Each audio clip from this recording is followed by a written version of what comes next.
Bem, então, para encerrar aqui, eu quero dizer que esses são os fungos verdadeiros. Mas lembram, em algum momento, na minha aula que eu mostrei para vocês, e falei dos mixomicetos e dos zoomicetos, que foram estudados entre os fungos, mas que na verdade são protozoários, pertencem aos protistas, aos cromistas? Pois bem, né? Assim como os fungos foram estudados entre as plantas em algum momento, existiram alguns organismos, como esses dois, que foram estudados entre os fungos, mas que na verdade não são fungos. Tá? Então agora, rapidamente, para encerrar essa aula, eu quero falar sobre os pseudofungos. Tá? Bem, como eu disse, o reino dos fungos nem sempre foi monofilético, né? Porque existiam outros organismos que não eram fungos, que eram protistas, cromistas, que eram estudados entre os fungos, eram considerados fungos, mas na verdade não são.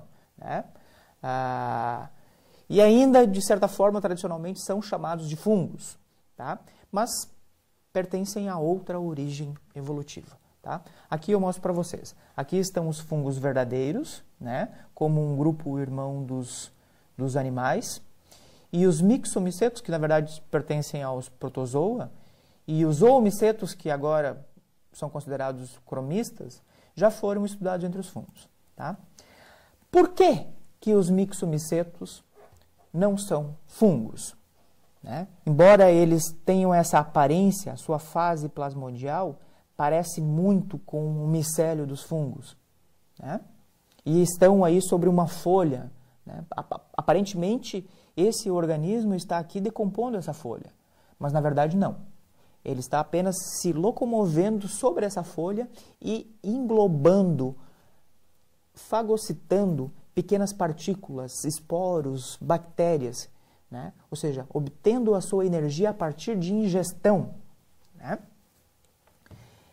Essa é uma característica muito importante que diferencia de fungos. Mas vamos lá, vamos às características. Né? Então, os mixomicetos têm uma fase ameboide, tá? Uma fase plasmodial. Não tem parede celular nessa fase, e essa fase é móvel, diferentemente dos fungos, né, que em todas as suas fases tem parede celular. Tá? A parede celular, no caso dos mixo, ocorre somente nos esporos. Tá? Somente nos esporos. E a forma de nutrição, como eu já falei, no caso dos mixo, é fagotrófica. Tá? É diferente, no caso dos fungos é por absorção, como eu já falei. Né? E eles são diploides na maior parte do seu ciclo de vida. Lembrem, os fungos são haploides ou dicarióticos. E quando apresentam flagelo, são dois. Lembram que flagelo em fungos só existe naquele grupo que é principalmente aquático, os Chytridiomycota, e é apenas um. Já Myxomycota apresentam dois flagelos. Tá? Então, essas são características principais que a gente já exclui os Myxomycota do reino dos fungos. Tá? Os Zoomycota, né, ou aqueles que eram chamados como fungos aquáticos, né, na verdade, os fungos aquáticos são os Chytridiomycota, como eu já mostrei para vocês. Aqueles são os fungos verdadeiros. Esses, na verdade, não são fungos, mas também são organismos aquáticos. Tá? Por que eles não são fungos?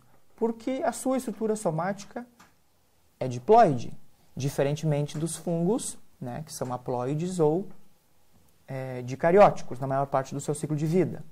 Né? As mitocôndrias apresentam cristas tubulares. Nos fungos, as mitocôndrias são achatadas. O complexo de Golgi tem múltiplas cisternas. Nos fungos, apresenta apenas uma.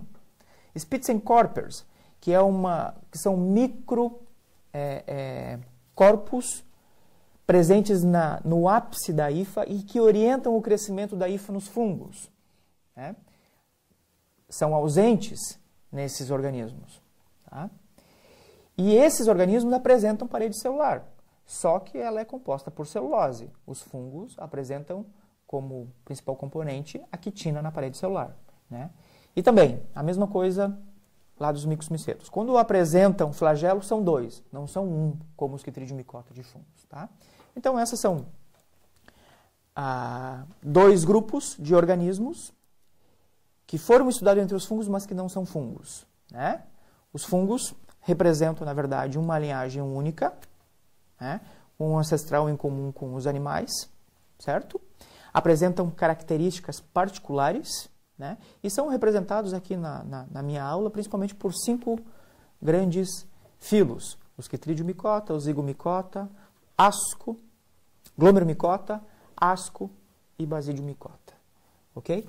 Então, eu espero que vocês tenham aproveitado essa aula, né? Que apresentam alguns aspectos biológicos sobre a sistemática, sobre a classificação, sobre a evolução dos fungos, né?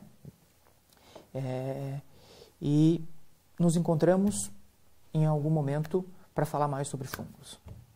Tchau!